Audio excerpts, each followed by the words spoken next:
अवाजी समातुन ताईं radio voice of Sindh London. अज पिण उमारो 14 माह चंड जो, मूं घर मुंह पिरीअ जे अचण जो वारो। सजण सोभारो भेज भिनी घर आयो। भलारे बिटदणी जे भरारे बैत सां मुझी आवाज़ मुसाफ़िर radio voice of Sindh London तां थी दुनिया जी कुंड कुड़छ ताईं, जंहिंजा मां ॿुधिजे पियो उन्हनि मिणी महिरबाननि खे सिक भरियो सलाम शाल क़बूल पवे। 21 मई 2025 अरबा जे ॾींहुं प्रोग्राम सोच वीचार साण करे आऊं अवां जी ख़िदमत में हाज़ुर आहियां जो पंहिंजो मेज़बान हबीब लगारी। प्रोग्राम जी शुरूआति में अवां इहा ई दुआ त शाल जितो जो असुख सलामती सां हुजो, कॾहिं बि ॾुखियो ॾींहुं न ॾिसो ऐं कॾहिं बि अव्हां जूं मुर्कूं मेरूं न थियनि। दुनिया जी कुंड कुड़छ ते जिते बि रहो सिंध लाइ, सिंध वासियुनि लाइ ऐं दुनिया जे मसरूम माण्हुनि लाइ जा खोड़ींदा रहो। शाल अव्हां जा ख़्वाब तबीरनि सां लाऊं लही सघनि। हिन वक़्तु जॾहिं कारपोरेट फार्मिंग जे नाले ते सिंध जूं ज़मीनूं कंपनियुनि हवाले थी रहियूं आहिनि, तॾहिं अहसासु थिए थो त सिंध खे कामरेड हैदर बख़्श जतोई जहिड़ी शख़्सियत जी ज़रूरत आहे। सिंध जा माण्हू पंहिंजे हिसे जी जदोजहद ज़रूरु करे रहिया आहिनि, पर हारियुनि वारे मामले ते हारियुनि वांगुरु जदोजहद कंदड़नि जी सरवाणी को अहिड़ो शख़्स ज़रूरु करे जीअं कामरेड हैदर बख़्श जतोई कई थे। ऐं पोइ उहा ई जदोजहद हुई जंहिंखेसि बाबाए सिंध बणाए छॾियो। अॼु कामरेड हैदर बख़्श जतोई जी वरसी मल्हाई पई वञे ऐं असीं वरसी जे मौक़े ते खेसि भेटाउनि जा गुलाब आछे रहिया आहियूं। कामरेड हैदर बख़्श जतोई जे जीवन जी पनूतरी ते जॾहिं बि नज़र डोड़ायूं था त अकल दंग इन करे बि रहिजी थो वञे जो हुन हारियुनि जे लाइ केॾियूं अज़ीम क़ुर्बानियूं ॾिनियूं। बाबाए सिंध कामरेड हैदर बख़्श जतोई अक्टूबर 1901 ते ॻोठ बखोदेरो तालके डोकरी ज़िले लाड़काणे में हिकु ग़रीब हारी अलहदाद जतोई जे घर में जनमु वरितो। हुन इब्तिदाई तालीम पंहिंजे ॻोठ भरिसां वाक़े ॻोठ पठाण जे प्राइमरी स्कूल मां हासिलु कई। हुन हिक ई साल में 3 दर्जा पास करे वरिता। फेबरवरी में इम्तिहान ॾेई 6 महीननि में ॿियो क्लास पास करे जल्दी फाइनल पास करे वरितो। 1998 में सॼी सिंध में फाइनल में पहिरियों नंबर खयाई ऐं मुसलसल स्कॉलरशिपूं हासिलु करे लाड़काणे मदरसे ऐं गवर्नमेंट हाई स्कूल लाड़काणे मां 1923 में मैट्रिक इम्तिहान पास करे BA 1927 में बम्बई यूनिवर्सिटी मां पास करे हेड मुंशी मुक़ररु थियो। बाद में रेवेन्यू जो इम्तिहान पास करे सॼी सिंध में मुख़्तियारकारी जे इम्तिहान में पहिरियों नंबर हासिलु कयाई। कामरेड हैदर बख़्श जतोई सां मुख़्तलिफ़ तरक़ी पसंद ख़्याल जा दानिश्वर लह विचड़ में आया। 1928 खां 1930 ताईं जमशेद नसरवांजी जी सरवाणी में कामरेड अब्दुल कादर, डॉक्टर नज़ीर हुसैन हैदरी, GM सैयद, शेख अब्दुल मजीद सिंधी, अब्दुल कादर निज़ामाणी ॿियनि हारी तहरीक खे वधायो। 1941 धारे हैदर बख़्श जतोई सरकारी नौकरी मां बेज़ार थी पियो ऐं हुन जूं हमदर्दियूं हारियुनि सां शामिलु थी वियूं। 1944 खां 1945 ताईं ॿी महाभारी वेढ़ खां पोइ जॾहिं हू डिप्टी कलेक्टर मुक़ररु थियो त हुन ग़ुलामी जे गट मां कंध कढी इस्तीफ़ा ॾिनी। खेसि जल्दी हारी कमेटी जो सदर मुक़ररु कयो वियो। हुन सॼी सिंध में हारी तहरीक खे ज़ोर वठायो ऐं तहरीक जूं आफ़ीसूं खोले उनखे सरगर्म कयाई। एतिरे क़दर जो हुकूमत थरथले में अची वई। बाबाए सिंध हारी खे बटई जो हक़दार खां हक़ ॾियारण बाबति कानून सिंध टेनेसी एक्ट ठाहे सरकार जे हवाले कयो, पर असेंबली में बिल पास करण खां ज़िमीदार मेंबरनि इनकार कयो त 3 अप्रैल 1950 ते स्ट्रीट पावर जो पहिरियों भेरो मुज़ाहिरो कयो वियो। हारियुनि असेंबली आॾो टेनेसी एक्ट जे हक़ में मुज़ाहिरो कयो ऐं अहिड़ी रीति अवामी दबाव आॾो असेंबली मेंबरनि मजबूर थी उहो बिल पास कयो। 11 नवंबर 1954 ते हुन वन यूनिट मुखालिफ़ में सिंध सरकार जूं नाइंसाफ़ियूं नाले सां तहरीर कयो। पाकिस्तान बचायो वन यूनिट टोड़ियो। पाकिस्तान में जमहूरियत जा आमरे ताईं 24 अक्टूबर 1954 ते आइन साज़ असेंबली खे ख़तमु करण ख़िलाफ़ democracy and injustice of the chief justice नाले किताब तहरीर कया। 12 नवंबर 1967 ते हुन दानिशवरनि खे वन यूनिट ख़िलाफ़ु सॾु ॾिनो। उन खां अलावा तहफ़तुल सिंध ऐं जीअं सिंध नाले नज़म लिखियाईं। 1969 धारे वन यूनिट ख़िलाफ़ु दस्तख़ती मुहिम हलाई वई। क़ौमी असैम्बलीअ जे सेक्रेटरी खे इजलास घुराइण बाबति दरख़्वास्त ॾेई general Yahya Khan one unit तोड़ण जी हतमी तारीख़ जो ऐलान कयो। ऐलान करण खां पोइ 1970 में आम चूंडूं करायूं। ही मर्द मुजाहिद 21 मई 1969 ते हिन फ़ानी दुनिया मां लाॾाणो करे वियो। अवां जी समातुनि ताईं radio voice of Sindh London. आम हीअं ॿुधी रहिया आहियो radio voice of Sindh London. अवां जी ख़िदमत में प्रोग्राम पेश कयो पियो वञे सोच वीचार जे हिन सफ़र में आऊं अवां सां मुखातिब अवां जो पंहिंजो मेज़बान हबीब लगारी। अॼु असीं नाम्यारे हारी अॻवान कामरेड हैदरबख्श जतोई जी वरसी मल्हाई पई वञे।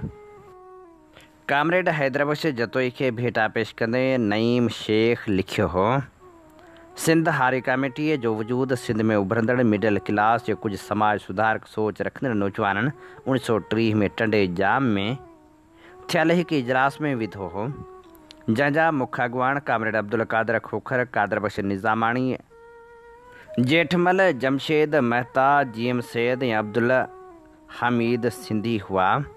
तंहिं दौर में ई कामरेड हैदरबख्श जतोई BA पास करे ज़ेर तरबियत मुख़्तियारकार मुक़ररु थियो हो। अक्टूबर 1901 में लाड़काणे ज़िले जे हिकु निढड़े ॻोठ बखूदेरो में जा हो। यानी जॾहिं सिंध हारी कमेटी ठही तॾहिं कामरेड हैदरबख्श जतोई 30 वरहनि जो हो।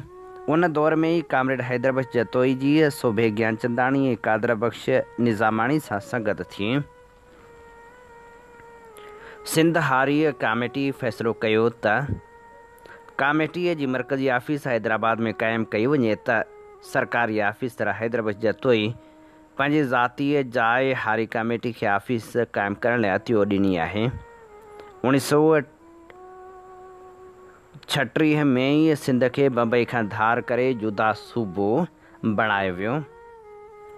टंडे जाम में सिंध हारी कमेटी ऐं कांग्रेस गॾिजी टंडोजाम में सियासी जलसो मुनक़िद कयो ऐं हारी तहरीक खे वधीक मुयसरु करण लाइ कमेटी क़ाइमु कई वई।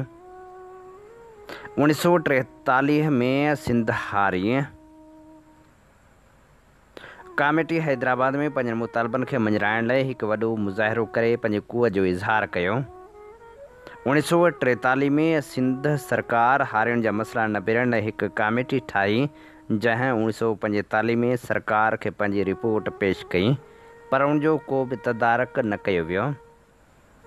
1945 में हैदरबख्श जतोई सरकारी उहिदो छॾे सिंधी हारी कमेटी में शामिल थी हारियुनि जे हक़नि लाइ मुनज़म जदोजहद शुरू करण जो चयो। कामरेड हैदरबख्श जतोई खे भेटा पेश कंदे गयूर जतोई लिखे थो, बखे देरे मंझां कामरेड हैदरबख्श जतोई पंहिंजे आख़िरी ॾिनल इंटरव्यू में ॿुधायो त 1914 में लड़ाई थी। उन्हनि ॾींहंनि में इम्तिहान कलेक्टर वठंदो हो। उन वक़्तु कलेक्टर पुलिस जॾहिं इम्तिहान वठणु आयो उन ॾींहं में मां 4 दर्जो पढ़ंदो हुअसि। कलेक्टर चौथे पंजे वारनि सभिनी खां गॾु सवाल कया, चयाईं जंहिंखे सवाल अचे उहो आङुर मथे करे हुनजा कयल सवाल ऐं हुनजा जवाब मूंखे अचनि पिया। मूं आङुर मथे कई त पुछाईं त तूं कहिड़े क्लास में पढ़ंदो आहीं, त मूं हुनखे ॿुधायो त आउं 10 क्लास में पढ़ंदो आहियां। हुन वरी हेडमास्टर खां पुछो त हीउ छोकिरा केरु आहे, तंहिं चयसि त वाहन जो निंढो ॻोठु आहे। उन अंग्रेज़ी ऑफिसर हिन खे चयो त हिन छोकिरी जे पीउ खे घुरायो। कामरेड हैदरबख्श जतोई खे सारींदे नाम्यारो लेखक एजाज़ मंकी लिखे थो, अॼु 21 मई आहे। अॼोके ॾींहं ते अॼु खां केतिरा ई साल अॻु सिंधी हारियुनि जे इनकलाबी अॻवान कामरेड हैदरबख्श जतोई इनकलाबी कमु करणु छॾे ॾिनो, छो त जेसि ताईं कामरेड जेरो हो तेसि ताईं हूअ कंहिंजी धमकी या कंहिंजे दिलासे में अची या पंहिंजे दिलि जे हथां ख़ुदि तरसी जो शिकार थी पंहिंजो इनकलाबी कमु न छॾींदो। उन कम जे लाइ हुनखे ख़बर न आहे त छा छा छॾिणो पियो हूंदो, छो त पाण खे फ़क़्ति एतिरी परोड़ आहे त हिन डिप्टी कलेक्टरीअ वारी नौकिरी छॾे ॾिनी। पर पंहिंजे मुतालिक़ तमामु घटि ॻाल्हाईंदड़ माण्हू खे मालूम न आहे त छा छा छॾिणो पियो हूंदो। इन सिलसिले में हिकु ॻाल्हि त बिना हक़ीक़त या बिल्कुलु पधरी पट आहे त हुनजी सॼी ज़िंदगी पंहिंजे मन जे पीछे कारण धन जो पीछो कोन कयोसीं ते अमल कंदे गुज़री। कामरेड हैदर बख़्श जतोई सां थियल मुलाक़ात जो अहवालु ऐं हसीन लम्हनि जी कहाणी हुसैन बख़्श थेबो पंहिंजी ख़ूबसूरत लिखणी में लिखे थो। 60 जे ॾहाके में अॼुकल्ह वांगुरु सिंध अञा उमेद जो भरम भोर भोर न थियो हो। इल्म कलम सब्ज़ी मंडीअ जी जिन्स न बणिया हुआ, न वरी आदर्शवादी इनकलाब बराए फ़रोख़्त जी तख़्ती ॻीचीअ में न पवे। मुंहिंजी कामरेड हैदर बख़्श जतोई सां पहिरीं मुलाक़ात कामरेड उस्मान लगारी कराई। उन वक़्तु मुंहिंजी उमिरि 19 या 20 साल हुई। कामरेड अलहदाद जतोई जे घर में जनम वठंदड़ कामरेड हैदर बख़्श जतोई, बाबा सिंध कामरेड हैदर बख़्श जतोई सिंध हारे खे बटई जो ज़िमीदार खां हक़ ॾियारण बाबति कानून सिंध टेनेसी एक्ट ठाहे सरकार जे हवाले कयो। ज़िमीदार मेंबर इनकार कंदा रहिया। नामियारे लेखक ऐं कोमप्रस्त अॻवान मीर आलम मरी लिखियो, सिंधी क़ौम मंझि अक्सरियत हारियुनि जी आहे। सिंध जो हारी बुनियादी हक़नि खां महरूम ऐं सियासी तौर ते पुठिते पियल आहे। जेसिताईं सिंध जे हारियुनि मज़दूरनि पोरितनि में इनकलाबी सियासी शौर पैदा ऐं मुनसिम नथो थिए, तेसिताईं सिंध अंदरि का बि तहरीक अवाम दुश्मन मथे तबिके ऐं मौक़े परस्त ऐं बुज़दिल विचोले तबिके जे ज़ोर ते न हली सघे थी ऐं न नतीजा ॾेई सघे थी। हैदर बख़्श जतोई जी अॻवाणी हेठि सिंध हारी कमेटी उन्ही करे ई अवामी क़ुवत बणिजी सघी जो उन तबिकाती क़ौमी सवाल खे ॻंढे हलायो, जॾहिं त जीअं सिंध हलचल वरी उन करे अवामी क़ुवत बणिजी न सघी आहे जो उन वरी तबिकाती सवाल खे मुकमिल तौरु नज़रअंदाज़ करे छॾियो आहे। ख़ुदि हारी कमेटीअ जी मौजूदा हारी जदोजहद जी सूरतहाल जो सबबु उनजी गैर इनकलाबी लीडरशिप आहे। साॻी सूरतहाल क़ौम परस्त तहरीक सां बि लागू आहे। सिंध जी क़ौमी जदोजहद खे मुनज़म करणु हारी हक़दार तहरीक खां अलावा कामरेड हैदर बख़्श जतोई जी अॻवाणी हेठि सिंध हारी कमेटीअ जो निमाया किरदारु सिंधी ॿोली, क़ौमी ॿोली, आमरियत मुख़ालिफ़ जमहूरी जदोजहद, क़ौमी बराबरी ख़ुदि मुख़्तियारी, वन यूनिट मुख़ालिफ़ मौक़िफ़ ऐं उन आधार ते जदोजहद सिंध जी तबिकाती क़ौमी जदोजहद खे गॾाए हलाइणु उन वक़्त जे हालतुनि मूजिबि जदलियाती ऐं साइंसी तरीक़ो हो, जंहिंजा बहितर नतीजा साम्हूं आया। वन यूनिट टुटण खां पोइ उन क़ौमी ऐं तबिकाती जदोजहद खे बांग्लादेश जे आज़ादु थियण खां पोइ बचियल पाकिस्तान में अॻिते वधाइण जी ज़रूरत हुई। उन्ही मौक़े ते हैदर बख़्श जतोई जी वफ़ात ऐं हारी हलचल जी बाक़ी रहियल क़यादत जे सबबि हारी कमेटी पंहिंजो तारीख़ी किरदारु वञाए वेठी। 1971 खां पोइ जल्द हुन आजपो जो फ़िक्र प्रोग्राम ऐं नारो ॾिनो। अहिड़ी रीति साईं GM सैद उहो ख़्यालु पूरो कयो, पर संस वॾी जमार डिघे क़ैद नज़रबंदी सबबि क़ौमी तहरीक जो अवामी किरदारु जुड़ी न सघियो। पीपल्स पार्टी ऐं नवाज़ लीग मुस्लिम लीग जहिड़ियुनि वफ़ाक़ परस्त जमायतुनि खां मायूस थियण खां पोइ आम माण्हुनि तरफ़ां मज़हबी तनज़ीमनि जे वर चढ़ण जो निढड़ो मिसाल ई साबित करे थो त क़ौमी तहरीक खे जंहिं साइंसी बुनियादनि ते कमु करण जी ज़रूरत हुई उहो तरीक़ो इख़्तियार न कयो वियो। उन जी माना इहा कोन्हे त जीअं तासर ॾिनो वञे त क़ौमी तहरीक अॼु ॾींहं ताईं को बि नतीजो न ॾिनो आहे, पर दरअसल तसली बख़्श ऐं घुर्बल नतीजो न ॾिनो आहे। मुंहिंजी नज़र में बाबा सिंध कामरेड हैदर बख़्श जतोई जो उहो नज़म ताज़ीम लाइक़ु आहे जंहिंजे बंद तां GS जो नारो मुस्तियारो वरितो वियो। GS सिंध जाम मुहबत पीए सिंध। अॼु ज़रूरत आहे हैदर बख़्श जतोई जे कलमी पोरे खे अवाम आॾो आणण ऐं संस नक्श कदम ते हलण जी। जेकॾहिं आजपो ऐं ख़ुशहाली असांजो मक़सदु आहे त पोइ असांखे साईं जी एम सैय जे फ़िक्र खे हैदरबख्श जतोई जे अमल सां ॻंढिणो पवंदो। साईं जी एम सैय जे नज़रिए ऐं फ़िक्र ऐं हैदरबख्श जतोई जे अमल ऐं जदोजहद में जेकॾहिं अॼु असांजा सियासी वर्कर ॻाढापो पैदा कनि त पोइ उहो वक़्तु परे न आहे जंहिं लाइ हैदर जा नेण ऐं सैयद जो सब्र मुंतज़र आहिनि।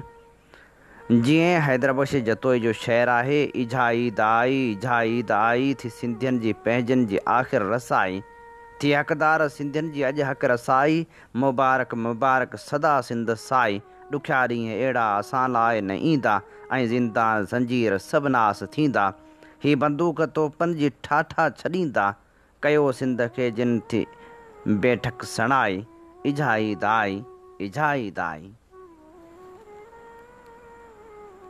अवांजी समातुनि ताईं radio voice of Sindh London. हीअं ॿुधी रहिया आहियो radio voice of Sindh London.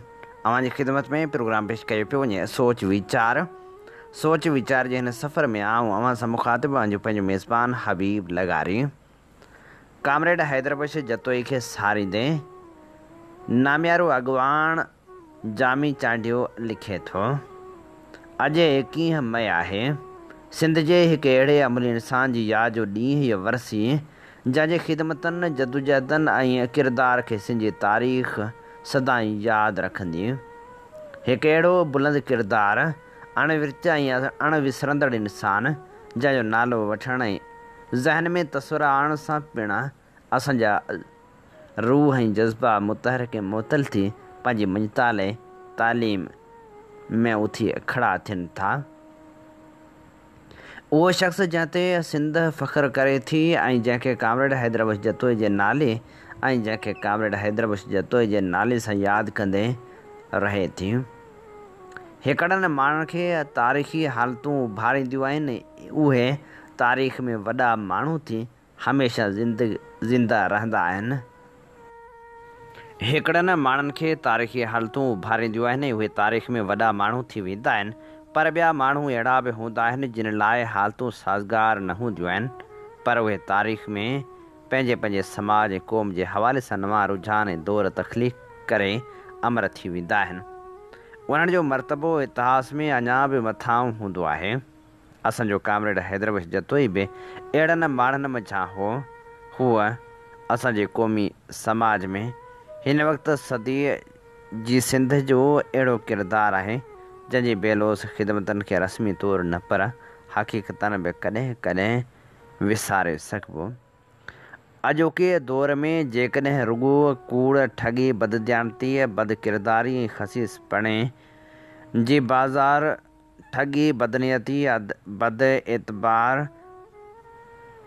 बदकिरदार ऐं ख़मीसपणे जी बाज़ार गरम आहे, जॾहिं माहौल आदर्शनि क़दरदाननि जे ख़्वाबनि जे गुम आहे, जेसिताईं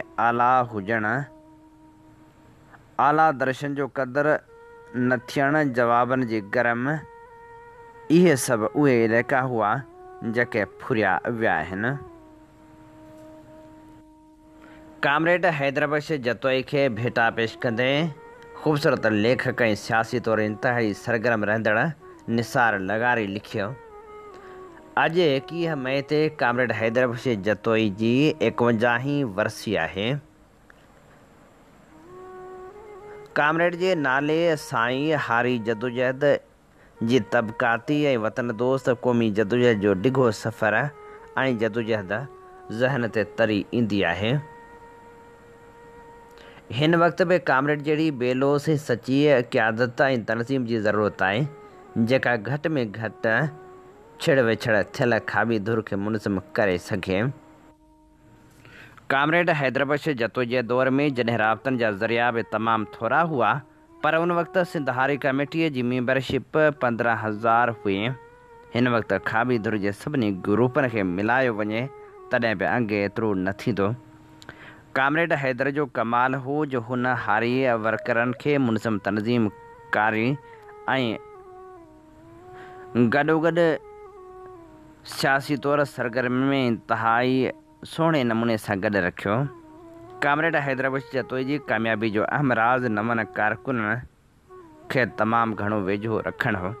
कामरेड अहमद ख़ान ॿुधायो त खेसि तालीम हासिल करण लाइ आमादा करण ऐं किताब कापी वठी ॾियण वारो शख़्स हैदर बख्श जतोई हो। उहो हिकमत अमली तरीक़ेकार ऐं प्रोग्राम जो कमाल हो जो हारी कमेटी न फ़क़्ति झरझंग मशहूरु थी पर हुन सिंध जी तारीख़ में हज़ारे माण्हुनि खे मुतासिर करे खेनि अमली जदोजहद में लाथो।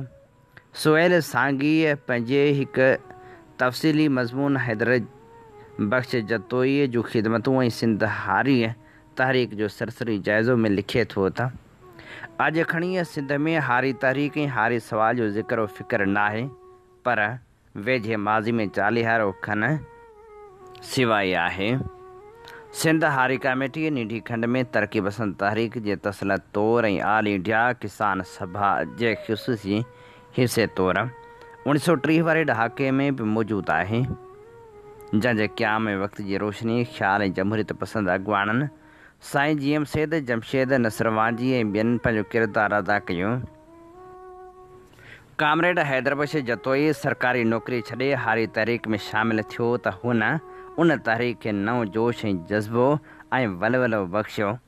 कामरेड जतोई मार्क्सी फ़लसफ़े खां मुतासिर हो। हारी कमेटी जो उहो दौरु घण पासा ऐं तरक़ी जो दौरु आहे। 1957 में हारी कमेटीअ जी वॾे पैमाने ते पहिरीं कॉन्फ्रेंस आराई तालको गढ़ी यासीन में थी, जेका हारी तहरीक में आराई हारी कॉन्फ्रेंस तौर सॾी वञे थी। हिन कॉन्फ्रेंस में शेख याज़ उन दौर जे कराची में पढ़ंदड़ शागिर्दाणनि शिरकत कई। उन दौर में सॼे सिंध में अफ़सोस ऐं कारकुन जो नेटवर्क सिर्फ़ु सिंधी हारी कमेटी वटि हो, जेको ॿिए कंहिं वटि कोन हो।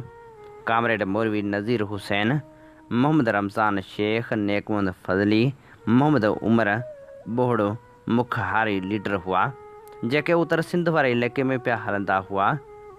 उत दौरनि जा हारी कमेटी सिंध में कमु कंदड़ समूरनि पार्टियुनि जो गॾियल मोर्चो हुई। जीएम सैद हुजे या अला बख्श सुमरो या ॿियो को अॻुवाण, उहो हारियुनि जा मसइला खणंदो हो। उन दौर में जेका बि कॉन्फ्रेंस थींदी हुई सा सिंध अंदरि सियासी हलचल जो नओं संग बुनियाद बणिजे थी। अहिड़े ई हिकु कॉन्फ्रेंस में कामरेड जाम सागी खे सॼी सिंध में शागिर्द तनज़ीम ठाहिण जो ज़िम्मेवार करार ॾिनो वियो हो। हीअ असीं अवां जी ख़िदमत में पेश करे रहिया हुआसीं नामियारे अॻुवाण हसन लाला जो लिखियल ख़ूबसूरत लेख। इन ते ई प्रोग्राम सोच वीचार जो वक़्तु पुॼाणी ते पहुचे थो। पंहिंजे मेज़बान हबीब लगारी खे इन साॻी दुआ संडींद इजाज़त। वसे भिट तुंहिंजी भलारा सदा सदा देस परदेस सारा वसन। कॾहिं सींद सिंजी न मेरी थिए, कॾहिं मोड़ कंहिंजा न मुरझाए अचनि। अवां जी समातुनि ताईं radio voice of Sindh London